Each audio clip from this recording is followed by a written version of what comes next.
Особо важная персона. Эти люди живут рядом с нами, олицетворяют эпоху и творят историю современной России. В эфире Первого социального радио авторская программа Виктора Тартанова. Здравствуйте, дорогие радиослушатели! Сегодня в моей программе особо важная персона, неординарный человек, очень яркая женщина. Это Марина Леонидовна Волкова. Марина, я попрошу вас представиться, рассказать о своей деятельности. Да, здравствуйте, дорогие друзья. Рада вас слышать. Я возглавляю Департамент счастья Международного союза неправительственных организаций Ассамблея народов Евразии вот уже 2-й год. Кроме этого, более 6 лет я занимаюсь благотворительной деятельностью, и так получилось, что я президент сразу 2 фондов: Международного благотворительного фонда «Подари любовь миру» и благотворительного фонда «Благодари миру». Кроме этого, я посол счастья. Я не буду все перечислять свои регалии, это не столь важно. Но уже звучит само по себе, дорогие радиослушатели, заметьте, посол счастья, да? Значит, и солнце, и все вместе объединено, все доброе, вечное, и еще и человек, который занимается 2 благотворительными фондами. Расскажите, пожалуйста, как вы пришли к тому, что у вас возникло желание именно помогать, да, сегодня в тяжелые времена когда всем тяжело, как удается помогать и кому конкретно направлена эта помощь? К благотворительной деятельности я пришла очень давно, в 92-м году. Как кто-то тут смеется, столько не живут. Но вначале это была благотворительная деятельность, когда мы ездили с друзьями в детские дома и дарили подарки. Угу. Я очень часто об этом говорю, да, но повторюсь, уже позже пришло осознание, что так делать неправильно, да, что мы тем самым только вредим, да, наносим вред тем, казалось бы, да, добрыми какими-то начинаниями. И уже потом мы стали задумываться, да, какой же категории благополучателей хочется уделить больше всего внимания. Да, очень много медицинской помощи, очень много этой составляющей, но нам хотелось делиться тем, чем мы наполнены. И, как вы уже сказали, да, все, что связано со счастьем, это, наверное, ассоциируется со мной и с командой. И мы решили заниматься социокультурными проектами. Проектами, которые направлены на культурную реабилитацию.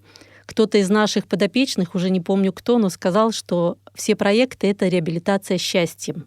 И про проекты я могу говорить много, долго, но, наверное, такие важные, про которые хочется рассказать, это проект «Сказка в каждом из нас». Это даже не проект, это большая всероссийская программа, в рамках которой раскрывается красота каждого человека. И приведу просто такой пример. Мы приехали в Ижевск на Парадельфийские игры. И там ребята, журналисты, юные журналисты, проводили встречи, брали интервью. Но это были не просто ребята, да, а это были ребята, которые не видят. Да, кто-то полностью незрячий, да, кто-то с остатками зрения. И вот эти ребята проводили интервью, проводили встречи. Я сейчас даже говорю и понимаю, что у меня мурашки, вспоминая это. И я видела, насколько они вкладываются, насколько им это интересно. И мы тогда как раз с командой решили им подарить подарок. И провели для них фотосессию. Это были съемки летучего корабля. То есть, представляете, ребята, да, они не знали об этом. Они пришли на съемочную площадку, мы их облачили в костюмы, загримировали, и началась фотосъемка. Это для нас был новый опыт, да, потому что с ребятами такой нозологии мы не работали так плотно, да, и для них был новый опыт. Что для меня очень важно, я услышала, как один молодой человек в самом начале сказал: «А я не верю в сказки, их не бывает». А по прошествии, у нас сколько-то часов, я сейчас не помню, 3 или 4 часа длилась съемка, он сказал: «А знаете, я сегодня побывал в кино». И я поверил в сказку, при условии, что этот парень, да, тотально незрячий, он не видит. И вот он говорит: слушайте, а сказки-то они есть. И И вот ради таких вещей, мне кажется, вот этот проект, он имеет право быть. Виктор, вы мне лучше задавайте вопросы, а то я начинаю уходить. Нет. Все, что рассказываете, очень интересно, потому что на самом деле, по большому счету, это не только сказка, наверное, это волшебство, потому что сказка без волшебства не бывает. И сказка не бывает без добрых фей. Прежде всего, сначала рождается какая-то идея у кого-то в голове, да, желание эту сказку сделать былью, а потом уже те, как вы сказали, получатели благ, вы которых выбираете, делаете счастливыми. Так как я имею все-таки достаточно богатый жизненный опыт, да, я знаю, как важно иногда человеку, когда человек меняет местоположение свое, да, меняет свое настроение. То есть вот сегодня наше общество, оно особенно нуждается в подобных проектах. Объясню почему. Потому что вот эти нам вирусы, экономические кризисы, политические там и так далее. Как будто что-то новое произошло в истории. На самом же деле все это уже было, да.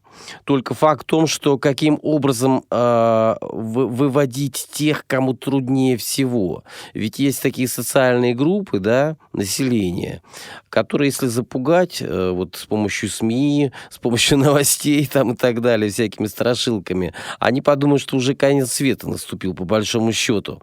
Но когда приходят на помощь такие, как вы, и придумывают для этих людей какие-то такие, знаете, многоуровневые, такие какие-то необычные условия, когда человек попадает в среду несвойственную для него, и когда воплощается то или иное, то, что с ним не могло произойти, вот здесь начинается чудо. Я правильно все говорю? Да, абсолютно. Вы попали вот в точку, 100%. Вот, и вот я хочу спросить, допустим, сейчас, да, вот это время, оно такое нестабильное, оно сложное. Какие проекты сегодня у вас есть в планах? Смотрите, Ассамблея народов Евразии в том году при поддержке Фонда президентских грантов закончила проект «Учебник для незрячих журналистов». Но проект вроде бы закончился, но он развивается в новом формате. То есть ребята получили через аудиофайлы знания, да, как быть журналистом, как быть востребованным. И захотелось ребятам с проблемами зрения, да, других нозологий. То есть я говорю, что у нас проекты все инклюзивные, да, нельзя сказать, что мы кому-то одному посвящаем больше времени. Нет, да. Для всех. Причем еще, что очень важно, да, в наших проектах участвуют наравне со всеми ребята всех нозологий, да, и здоровые ребята. Потому что никакие уроки доброты не заменят, если ты будешь рассказывать, как вести себя там с ребенком с инвалидностью. А когда ты вместе делаешь доброе дело, то это дорогого стоит. Почему я сейчас акцентирую внимание на журналистике? Это, наверное, сейчас то, что очень востребовано и необходимо. Вы правильно сказали про СМИ, да? У нас с экранов очень, к сожалению, много негатива.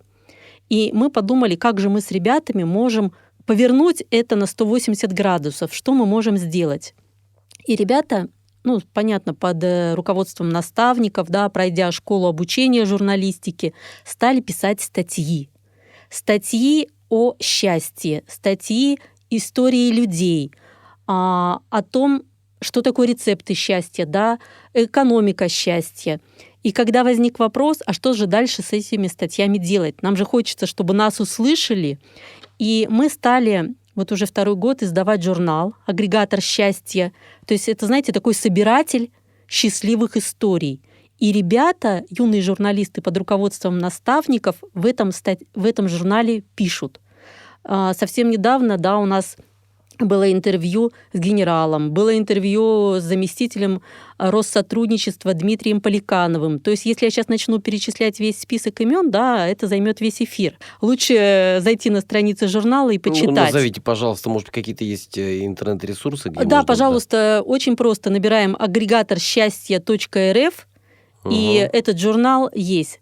Пока он и в социальных сетях некоторых, да? И в социальных сетях, да, вы правы. И сейчас у нас в планах сделать подкасты к этому журналу, да, чтобы его могли, чтобы расширить аудиторию, да. Это про журнал. Еще, наверное, вы правильно, опять же, говорили о том, что очень важно говорить и рассказывать. Мы с ребятами, опять же, с юными журналистами инклюзивного корпуса «Невидимые крылья», так называется корпус, куда мы их всех объединили, года 2 назад задумались, причем кто-то из ребят, которые не видят это, предложил, что я вот не знаю, что на открытках нарисовано, да, то есть я не умею их читать.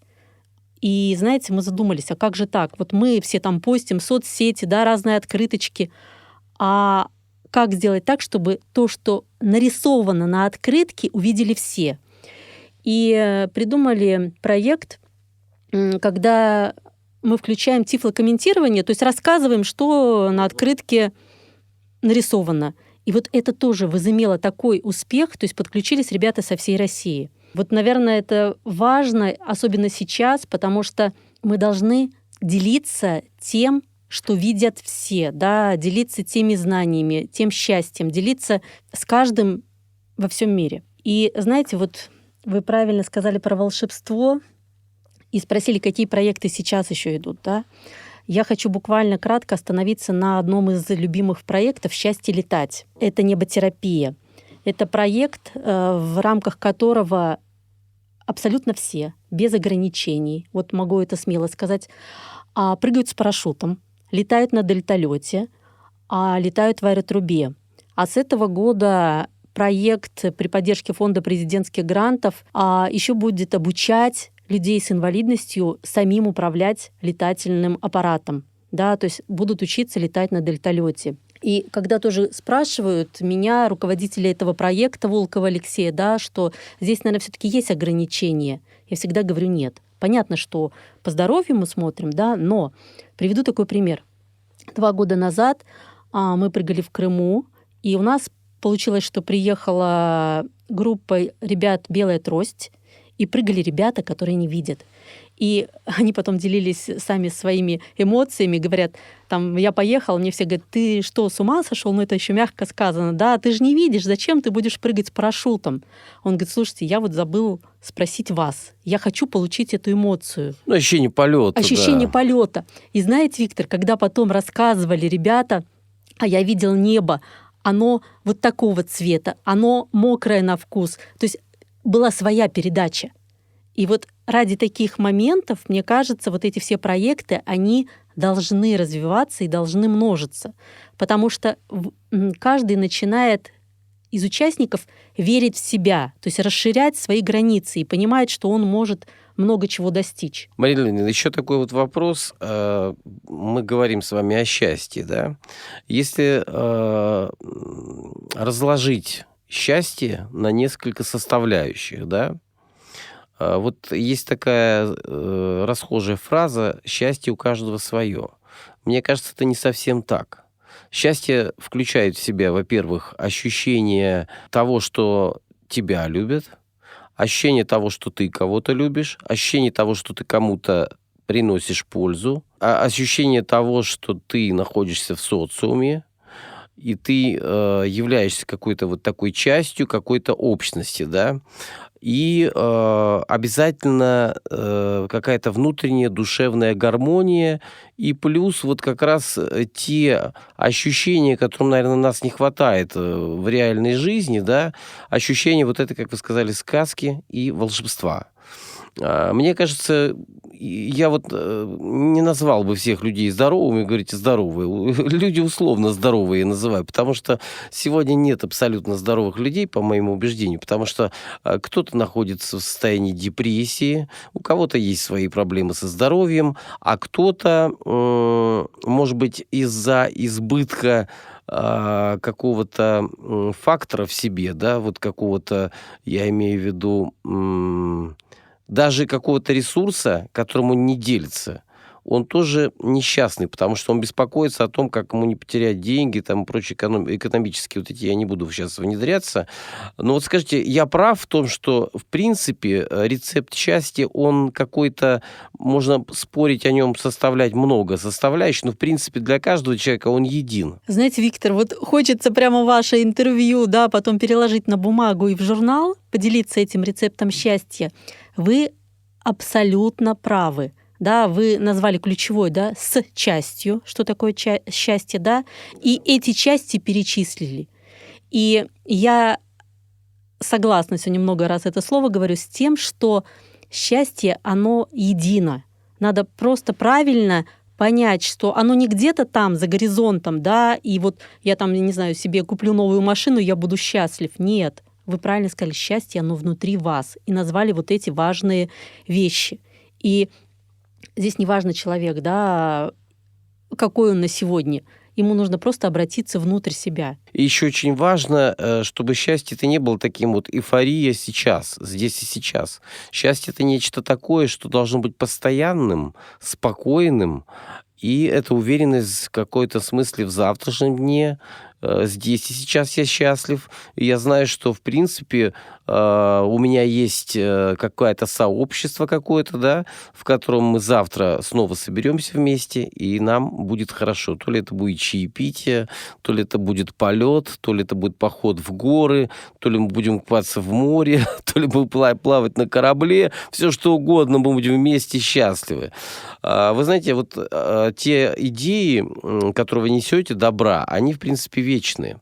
Это вечные ценности. Поэтому мне хочется пожелать, чтобы все даже самые фантастические мечты, вот, и то добро, которое вы излучаете собственной персоной и, наверное, с вашими коллегами вместе, да, чтобы это добро, оно возвращалось к вам, потому что вы как раз ощущаете счастье тогда, когда дарите его другим. Я благодарю вас за сегодняшнюю встречу, за эфир, за то, что узнала, опять же, какие-то вещи от вас, да, и я думаю, что осознание придет позже.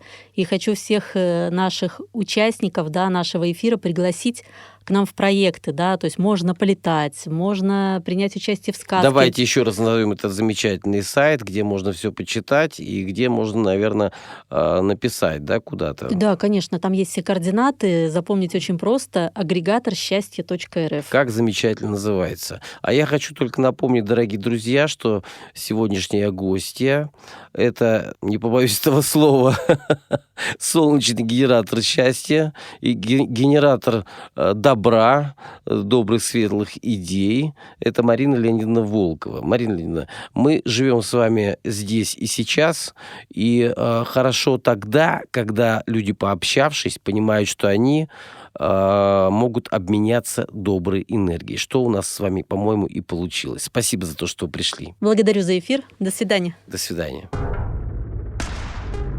Особо важная персона. Эти люди живут рядом с нами, олицетворяют эпоху и творят историю современной России. В эфире Первого социального радио авторская программа Виктора Тартанова.